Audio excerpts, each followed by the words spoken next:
Let's head down to Chicago and CBS News correspondent Lana Zach. Lana, good to see you. We know that there's been a celebration, a mass out there for the new Pope. What has the reaction been like? I assume everyone is excited that he's from Chicago. Chicago is bringing the love today in the Windy City. In addition to those newspaper headlines, here in Chicago, he's being referred to as the Pope. There's a lot of celebration, particularly among parishioners here at Holy Name Parish.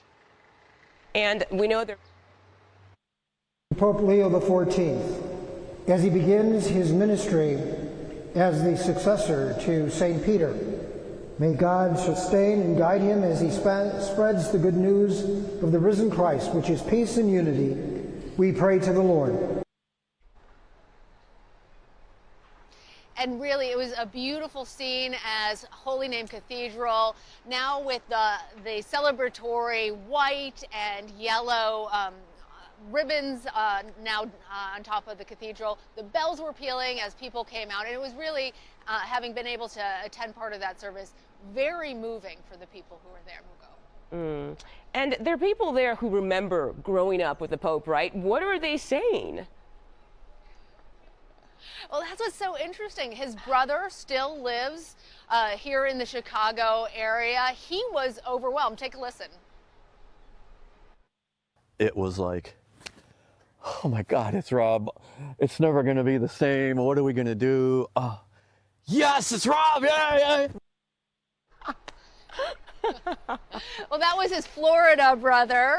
He had even more excitement, so I can understand why we wanted to play that. His Chicago brother was remembering times when, as kids, he would play priest. He's now Pope Leo, but when he was a kid, he would actually bring out his mother's ironing board and lead a service for the other kids. And we're even hearing from a neighbor who remembers what he was like as a little boy. Listen to this. When we were little, besides riding bikes, these guys and the guys over there that lived in that house, okay, and we used to play mass. I'm serious, we used to play mass, okay, and you know how kids role play? All right, and there used to be, they still have them, little candies. They're like little wafers, but inside they're beads, and on the outside they're like little flying saucers, you know, that candy. We'd break them apart and we'd pretend, you know, play, and we'd use those as the hosts. I love all those details. I remember that candy. I don't know if you ever tried those, Mugo. They're not the most delicious of candies, but all of those little touch points are really important to American Catholics because he feels like one of us. He is so accessible in that way. Even though he spent most of his ministry actually in Peru, became a naturalized citizen there, he is very much at his core a Chicago boy, a White Sox fan, with people here who remember and appreciate him. Yeah, Lana, definitely the White Sox fan part got me because I'm also a White Sox fan. So, yay, go Pope. Lana Zach, thank you so much. Great to have you with us. I'm Joe Donlin. And I'm Marisa Vedra. Thank you for joining us on this historic day. For the first time in the 2,000-year history of the Catholic Church, an American has been elected to serve as Pope. And on top of that, he is from Chicago. The conclave has selected Cardinal Robert Prevost, now Pope Leo XIV, to serve as head of the church. This was the moment Pope Leo was introduced to the world. A crowd of tens of thousands erupted in excitement as he made his debut. So what do we know about Pope Leo XIV? Robert Prevost was born in 1955 in Chicago. He grew up in Dalton, attending the now closed St. Mary of the Assumption Church and School. He got his master's from the Catholic Theological Union on the South Side. His ministry took him to Peru, and he led the Vatican's powerful dicastery for bishops. Dorothy Tucker spoke with a person who has been there for his journey from the South Side altar boy to the papacy. That's his brother. This was quite an interview, Dorothy. Oh, Joe, there is a lot of pride on this block here in suburban New Lenox because this is where the Pope's older brother lives. He is John Prevost, a retired Catholic school principal. Robert Francis Prevost, now Pope Leo, is the youngest of 3 boys. The family grew up, as Marie said, in Dalton. John says the boys were raised in a traditional Catholic household. All 3 were altar boys, but Robert always aspired to be a priest. At the age of 6, he could recite the prayers in Latin. John says Robert's first grade teacher predicted he would one day be Pope. You hear the name and you do feel what? Shock, disbelief, a whole lot of pride, a whole lot of, is this for real? Now what are we going to do? That kind of stuff, because this is an awesome responsibility that we have to live up to, that he has to live up to. People are going to be watching him from now on closer than ever, and maybe us too, the family. What is it about your brother that you know will make him an awesome Pope? I think the very fact that in his heart, in his very soul, he wanted to be a missionary. He didn't want the bishop, he didn't want the cardinal, but that's what he's asked to do. I think you'll see a second Pope Francis, I think. And then he'll take some things on himself. He's young to be a pope, I think, and he's active, so he will be here and there and moving around, and I think he will also speak his mind. Cubs or Sox? See, they had it wrong. He's Sox, and then the radio announced Cubs, and that's not true. You heard it here, his White Sox. All right, John says that he hasn't had a chance to speak to his brother since before the conclave, but he intends to email him and hopes to see him in a couple of days. Marie, Joe. That is such great insight. It really is. It almost sounds like from those who knew him from his youngest days, this was a day of destiny. Right. Almost fate. Incredible. Yeah. Thank you, Dorothy. Just your reaction. Where were you when you heard the news? I was sitting in the living room reading a book. I got a message from a former teacher that said there's white smoke. So I went down to put the TV on to watch it, and then I saw it, and I called my niece to say, hey, she said she's watching it also, so we were watching it and wondering at what point would the curtains open. So maybe 45 minutes later, she said, look, the curtains are moving, and sure enough, they moved, and they opened, and out came the bishop from France, and he gave and we heard our name called, and she screamed, and I sort of, oh my gosh, this is for real. Is this happening? And then we just sort of listened to what he had to say. And she said, I'm going to call work. I'm not going in today. And I said, well, whatever it takes. And then we just listened and watched the people in the crowd and listened to his speeches. Because he didn't say a whole lot in English. He used Spanish and Italian, so we didn't get a whole lot. But there were some subtitles. And then off went my phone, off went the cell phone, off went the iPad. Everything went off at the same time. And so trying to respond to all that, plus this, then the door went, and it's been nonstop since that time. Go back for a moment, though. You hear the name, and you do feel what? Shock, disbelief, a whole lot of pride, a whole lot of, is this for real? Now what are we going to do? That kind of stuff, because this is an awesome responsibility that we have to live up to, that he has to live up to. People are going to be watching him from now on closer than ever, and maybe us too, the family. So tell me, what is it about your brother that you know will make him an awesome Pope? I think the very fact that in his heart, in his very soul, he wanted to be a missionary. He didn't want the bishop, he didn't want the cardinal, but that's what he's asked to do, so that's what he did.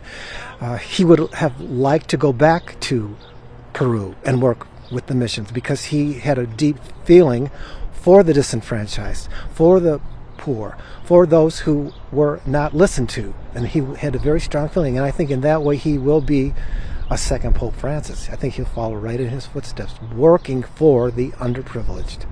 And I was going to ask you that. What kind of Pope do you think he will be? I think you'll see a second Pope Francis, I think. And then he'll take some things on himself.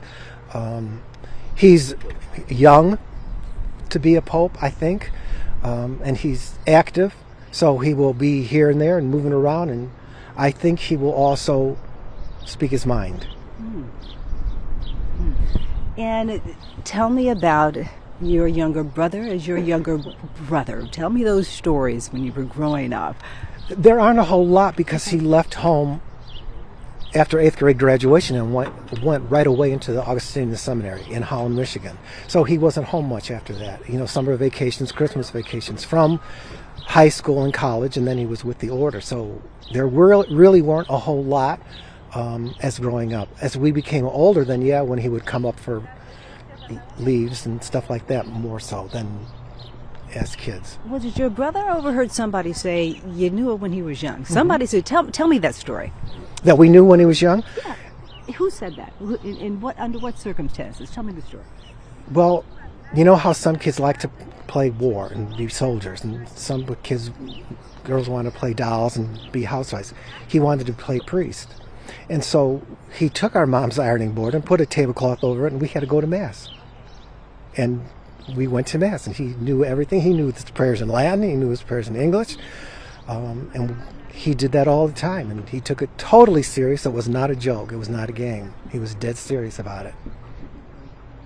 Isn't that interesting? Now, that's how you know. And the other thing, how we knew, when he was in first grade or kindergarten, one of the moms across the street and one down the street said to him, "You're going to be the first American Pope." In first grade. They knew that. First grade? Uh-huh. Did you see it too? The Pope? No. Priest, yeah. But I didn't. Who would think at 6 years old you're going to be the first American Pope? But he just had that spirit around him that was interested in other people and interested in the neighbors and stuff like that. So that would make, what would make a woman say that? You know, what did he do? Because I couldn't tell you. They didn't say that about me. Tell me about that pride you're feeling. It's hard to put into words. I mean, how can one be more proud of someone who is not only the Pope, but the first American Pope, the first Pope from Chicago, and my brother? And I was going to ask you that, the significance of being the first American Pope. It's awesome, but I think it's going to carry a great responsibility. I think he will be scrutinized left and right, up and down, because he is the first American Pope. You know, we're used to an Italian Pope, or in Pope Francis' case, an Argentine Pope. So, but here's the American Pope. What's he going to do for me? You know, which is why I thought there would never be an American Pope, because the United States is too powerful already. Would they want to bring the church into it? But the Holy Spirit moves somebody. And so what is it about your brother that you know will allow him to handle that? Because what you're saying, it sounds like it's going to be a lot. But I think it will be a lot, but he has the patience of, quote-unquote, a saint. He can handle it. He can take it. He can stop and think before he gives an answer. See, I'm answering you immediately. He would think a minute and then give an answer. I blurt it out, right, wrong, or indifferent. That's what comes to me. He will think it out and will be very careful about what he says and what's the best response for the church today and for the people of the church, and to try to bring them all into one, which is probably an impossible task. in those controversial topics, the war, immigration, gay rights, and on and on and on, how will he, do you think, handle that, weigh in on that? He will weigh in on it. I think he is, I don't want to speak for him, but I think he sees the United States is headed in the wrong direction in terms of immigration. That this is a total injustice. These are people. Doesn't matter where they're born, they are people first. And so they need to be treated as people first. The war, it's got to be, I don't know how he would handle that. It's a very difficult situation, because you're going to offend someone one way or the other, no matter what. Gay marriage, did you say? I think he will follow what the church has traditionally said about that, I think. And one last question, just describe for me your childhood growing up. You grew up in Dalton. Just describe for me a little bit about your childhood. I think we were just regular kids. You know, you get up in the morning, someone's knocking on your door to come out and play, and you go out and play. You pick up a game of baseball or next door had a pool, so we would go back and go swimming for a while. As we got older, we'd take the train and go downtown, and that kind of activities. Just what regular kids did with the neighbors. And what did he particularly like to do? You said he liked to play priest, but anything Yes. else? What any of the games that he play? Or... I think he would do whatever the majority. He's never want to say no. I don't want to do that. If people wanted to do it, he would go along with it. As he got into the high school age, his favorite recreation was driving. He just loved to get behind the wheel. All right, well, he will be driving very much. Well, now. see, that's what I said to somebody. I said, I think he's Pope, and he'll say, I want to drive.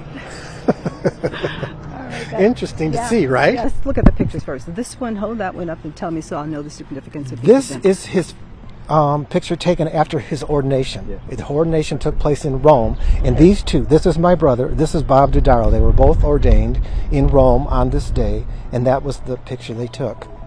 Okay. And this is when he was first made cardinal. Okay. And this is the older brother. This one is me, and this one is the now Pope. And this was taken, what would be 2023. 2023. All right. And what year would this one have been then, maybe? See, I know this is ordination. It's going to be 80-something. Okay. All right.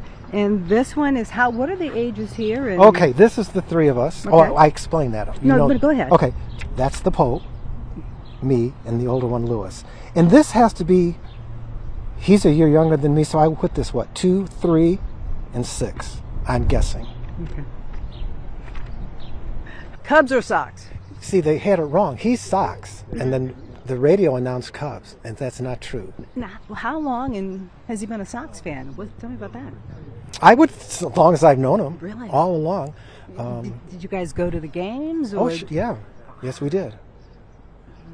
Because really, from Dalton to Sox Park wasn't that big of a deal. And of course, we were both altar boys, so that was one of the rewards that we got, was to go to a Sox game. Newly appointed Pope Leo XIV is leading the first Mass of his papacy. The Mass started about an hour ago and is in the Sistine Chapel. He is joined by the cardinals who elected him yesterday to his historic election as the 267th Pope.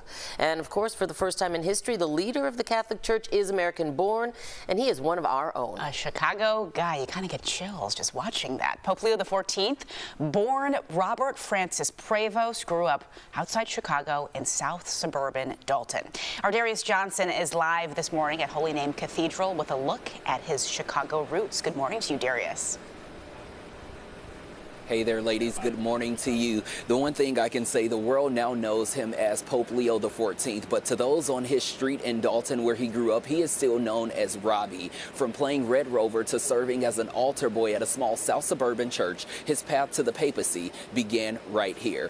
Born Robert Francis Prevost, now known to the world as Pope Leo XIV, his journey began in Dalton, Illinois, the son of American parents with Peruvian roots. On his childhood street in Dalton, he's still known as Robbie, and he's remembered for playing priest. He served as an altar boy at the now shuttered St. Mary of the Assumption in Riverdale, and after studying at Villanova, he earned a Master of Divinity back here at home in Hyde Park. That's when his missionary work led him to Peru, where he served for nearly 2 decades. Known for his humility and commitment to social justice, Prevost quickly climbed the church's ranks. In 2023, he became a cardinal, and this week he made history as the first American-born Pope. We had a chance to speak to those who have known him along this journey to the Vatican. I knew he had the qualities, that's why people sometimes talked about him, but most people thought he can't get over being an American.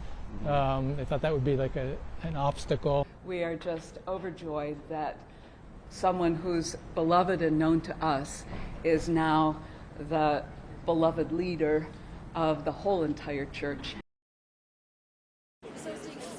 Now, amid the shock, there is so much celebration this morning. Take a look outside Holy Name Cathedral just before the sun rises. You can see that gold and white bunting starting to blow in the wind. That is a bunting of celebration, and it was placed there just moments after we learned Pope Leo XIV was now the new Pope. Now, that celebration will continue this morning with a 8 a.m. Mass of Thanksgiving that will take place here at Holy Name Cathedral, and I'm sure every pew will be filled filled with parishioners who are eager to celebrate the new pontiff. We're live here at Holy Name Cathedral this morning. I'm Darius Johnson, CBS News Chicago. Ladies, back to you.